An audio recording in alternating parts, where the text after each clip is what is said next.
नाज़रीन, अवामी न्यूज़ में ख़बरनि जो सिलसिलो जारी है। इन वक्त असीं तव्हांखे पीर जे ॻोठ में ख़बर ॾींदा हलूं त किंगरी PPHI जे डॉक्टरनि ऐं मेडिकल स्टाफ अमले जो रिस्क अलायंस लाइ निटिन उर्स में एहतजाज मुज़ाहिरो कयो वियो। डॉक्टरनि ताज हुसैन नारे जो, डॉक्टर इम्तियाज़ साउद ऐं ॿिया डॉक्टर अवामी न्यूज़ सां ॻाल्हि ॿोल कई है। PPHI जा एम्प्लॉइज़ पंहिंजे तालके हेडक्वार्टर में गॾु थिया आहियूं।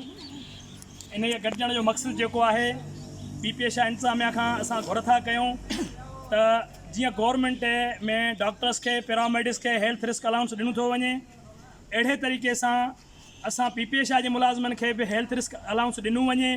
छो त असां झंग झर में, गर्मीअ में, सर्दीअ में ऐं मींहनि में बि ॾुखे वक़्त में ड्यूटियूं सरअंजाम ॾियूं था।